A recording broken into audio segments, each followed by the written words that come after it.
yaitu pemerintah pusat seperti presiden dan beberapa pemerintah daerah. Kualitas pemerintah daerah menentukan banyaknya kualitas pemerintah daerah menentukan majunya suatu daerah tersebut. Jika pemerintah daerah, masyarakat setempat, dan pemerintah pusat berusaha dalam meningkatkan pembangunan ekonomi, maka pembangunan ekonomi di Indonesia akan meningkat. Berikut ada pengertian pembangunan ekonomi daerah. Pembangunan ekonomi daerah merupakan suatu proses pengelolaan sumber daya yang ada di daerah, di mana sektor pemerintah dan sektor swasta bekerja sama dalam menyediakan lapangan kerja untuk berjalannya perekonomian di daerah. Di mana pembangunan daerah meliputi lapangan pekerjaan, pembangunan industri baru, dan perbaikan kualitas tenaga kerja untuk menghasilkan produk dan jasa yang baik kebutuhan daerah. Adapun tujuan utama pembangunan ekonomi daerah yaitu untuk meningkatkan peluang kerja untuk masyarakat sehingga dapat membangun perekonomian di daerah. Untuk mencapai tujuan tersebut, maka potensi yang ada harus dapat digunakan seefisien mungkin, di mana yang terpenting adalah partisipasi aktif dari seluruh masyarakat yang didukung oleh pemerintah daerah, begitu juga dari pemerintah pusat. Ditinjau dari sumber daya yang dimiliki, setiap daerah memiliki sumber daya yang berbeda-beda, mulai dari sumber daya alamnya maupun dari sumber daya manusianya. Setiap daerah memiliki karakteristik dari setiap daerah itu sendiri, di mana mulai dari struktur sosialnya yang membuat daerah itu memiliki permasalahan yang berbeda-beda dan pengambilan kebijakan yang berbeda-beda untuk pembangunan ekonomi di daerah masing-masing. Selanjutnya ada permasalahan pembangunan ekonomi daerah. Yang pertama yaitu ketimpangan pembangunan sektor industri. Ketimpangan pembangunan sektor industri antara satu daerah dengan daerah lainnya terjadi karena adanya ritme pembangunan sektor Indonesia antara satu daerah dengan daerah yang lain cenderung berbeda. Daerah di mana pembangunan sektor industri berjalan pesat adalah daerah di mana ritme sektor industrinya relatif cepat, sehingga menghasilkan pendapat daerah dan pertumbuhan ekonomi yang tinggi. Sebaliknya, daerah tertentu dengan ritme sektor industrinya yang lambat akan menghambat pertumbuhan ekonomi daerah tersebut. Yang kedua yaitu investasi kurang merata. Menurut Harald Domar, terdapat korelasi positif antara tingkat investasi dengan laju pertumbuhan ekonomi, sehingga kurangnya investasi akan menghambat laju pertumbuhan ekonomi di suatu daerah. Investasi yang rendah berarti produktivitas daerah tersebut juga rendah karena keterbatasan dana suatu pembangunan. Misalnya industri manufaktur. Daerah-daerah di Pulau Jawa sekali lagi menjadi wilayah dengan PMDN tertinggi yaitu hampir 66%, Sumatera 16,1%, dan selebihnya untuk wilayah di luar Pulau Jawa dan Sumatera. Sedangkan untuk investasi PMA sebagian besar dinikmati oleh Pulau Jawa yaitu 76% dan Sumatera 12,4%. Untuk daerah-daerah lain di luar Jawa dan Sumatera, investasi hanya sekitar kurang dari 5%. Sehingga informasi-informasi teknologi, manajemen, dan lain-lain yang dibawa oleh pihak asing ke Indonesia bersamaan dengan investasinya hanya dirasakan oleh dunia usaha yang berada di Pulau Jawa.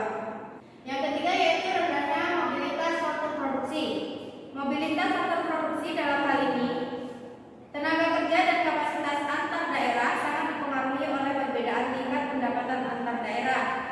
Daerah dengan laju pertumbuhan ekonomi yang lambat akan mempengaruhi mobilitas antar daerah karena mekanisme pasar input dan output yang ada akan menentukan fasilitas faktor produksi.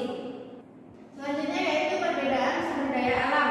Sumber daya alam yang dimiliki daerah-daerah di Indonesia sebagai modal awal pembangunan sangat besar dan potensial.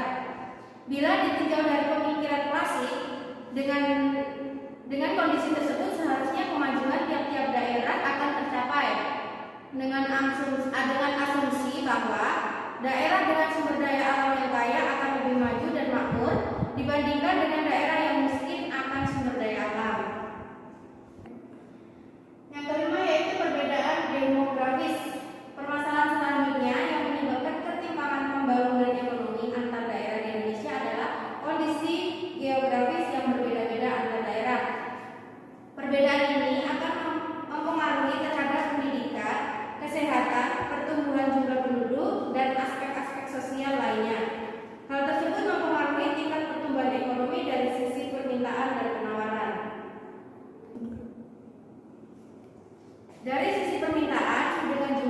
yang besar akan meningkatkan permintaan pasar, yang berarti mendorong kegiatan perekonomian.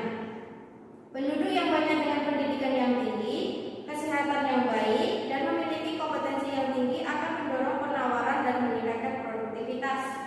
Artinya, jumlah penduduk yang besar harus diimbangi dengan peningkatan dan pengelolaan sumber daya manusia yang baik.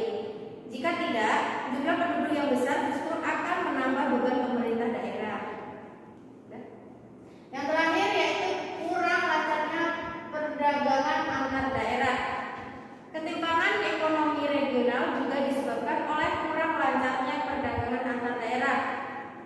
Tidak lancarnya perdagangan antar daerah lebih disebabkan oleh terbatasnya komunikasi dan transportasi. Pembangunan dan pertumbuhan suatu daerah dapat terhambat karena jika lancarnya arus barang dan jasa di daerah tersebut jika ditinjau dari sisi permintaan dan penawaran. Dari sisi permintaan, akibat tidak tersedianya barang dan jasa yang dibutuhkan, maka kegiatan ekonomi komplementer dari barang dan jasa tersebut akan mengalami penurunan.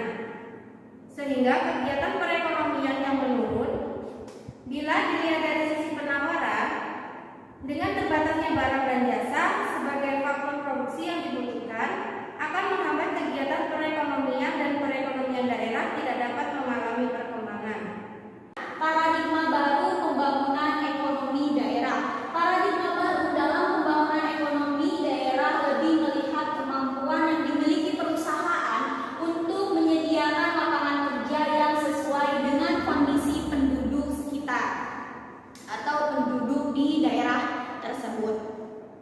Sementara konsep pembangunan daerah yang sudah lama menjadi kerangka berpikir adalah yang pertama untuk membuka kesempatan kerja yang seluas-luasnya, karena paradigma lama ini berasumsi semakin banyak perusahaan berarti peluang kerja akan semakin besar. Yang kedua, pengembangan sektor ekonomi menjadi hal yang mendasar dalam pembangunan.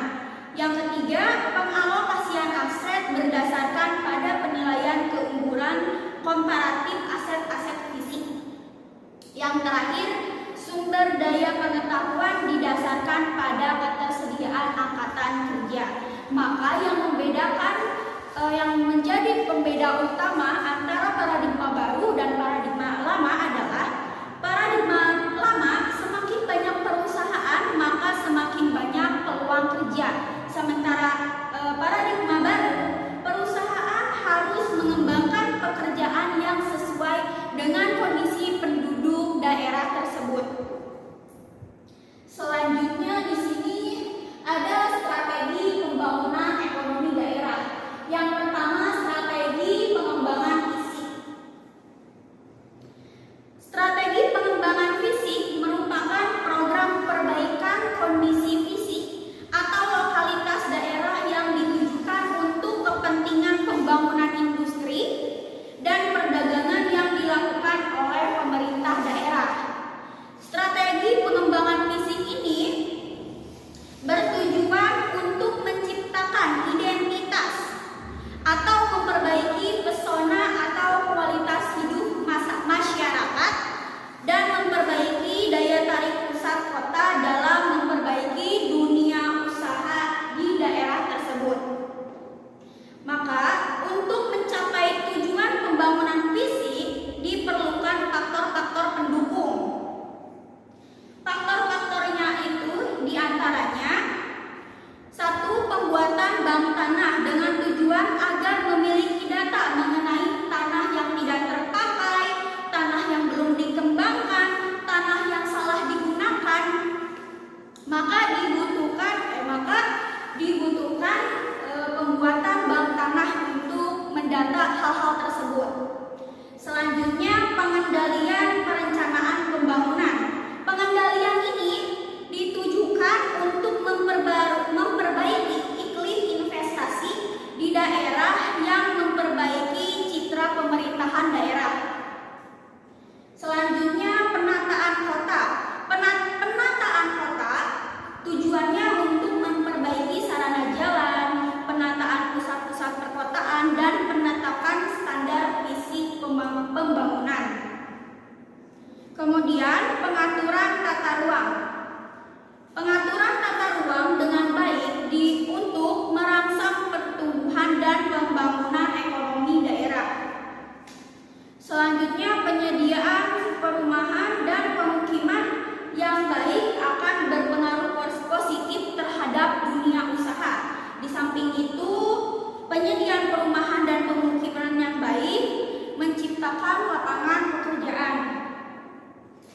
Dan yang terakhir, penyediaan infrastruktur seperti sarana air bersih, kemudian listrik, sarana parkir, taman, tempat olahraga, dan sebagainya.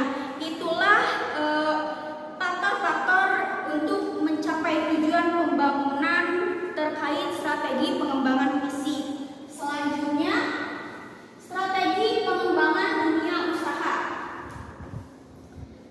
Strategi pengembangan dunia usaha menjadi komponen penentu dalam pembangunan ekonomi daerah. Karena inovasi, kreativitas, dan sesuatu yang baru di dalam dunia usaha akan mendorong kegiatan perekonomian di daerah yang kondusif. Maka untuk mencapai strategi pengembangan dunia usaha diperlukan faktor-faktor pendukung seperti penciptaan iklim usaha yang baik, kemudian pemberian informasi, yang ketiga mendirikan pusat konsultasi, selanjutnya menjalin kerjasama antar pelaku bisnis untuk meningkatkan daya saing, dan yang terakhir mendirikan lembaga penelitian dan pengembangan yang berfungsi untuk melakukan kajian pengembangan produk baru. Selanjutnya yang ketiga, strategi pengembangan sumber daya manusia. Pengembangan sumber daya manusia menjadi hal yang sangat penting untuk meningkatkan kualitas sumber daya manusia dalam rangka mempercepat pertumbuhan dan pembangunan ekonomi. Maka untuk meningkatkan kualitas pengembangan sumber daya manusia dilakukan beberapa usaha, yaitu pertama, memberikan pelatihan dengan menggunakan sistem customize training, yaitu sistem pelatihan yang dirancang secara khusus untuk memenuhi kebutuhan dan harapan para pemberi kerja. Yang kedua, pendirian bank keahlian, yaitu bank yang memberikan informasi terkait data yang belum mempunyai data orang yang belum mempunyai pekerjaan. Jadi pendirian bank keahlian ini ditujukan untuk mendata siapa saja yang belum mendapatkan pekerjaan atau yang belum mempunyai pekerjaan. Selanjutnya, menciptakan kondisi yang mendukung perkembangan lembaga-lembaga pendidikan dan keterampilan yang ada di daerah. Dan yang terakhir, pengembangan lembaga pelatihan khusus bagi penyandang cacat. Itulah usaha-usaha untuk meningkatkan kualitas sumber daya manusia. Dan yang terakhir, ada strategi pengembangan masyarakat. Strategi pengembangan masyarakat ialah program yang bertujuan untuk memberdayakan suatu kelompok masyarakat untuk memberdayakan kelompok masyarakat yang ada di daerah tersebut. Dengan adanya kegiatan-kegiatan yang bertujuan untuk memberdayakan masyarakat, maka memberikan manfaat sosial yang cukup terasa bagi pembuatan proyek-proyek padat karya untuk memenuhi kebutuhan hidup, sekaligus memperoleh keuntungan dari usaha tersebut. Itulah tujuan dari strategi pengembangan masyarakat. Peran pemerintah dalam pembangunan ekonomi daerah. Yang pertama terdapat entrepreneur. Pemerintah daerah bertindak sebagai entrepreneur, artinya pemerintah bertanggung jawab menjalankan usaha bisnis di daerahnya. Dalam menjalankan bisnis tersebut, pemerintah daerah memiliki badan usaha milik daerah.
pembangunan, prosedur perencanaan dan pengaturan penetapan tata ruang daerah atau zoning yang lebih baik.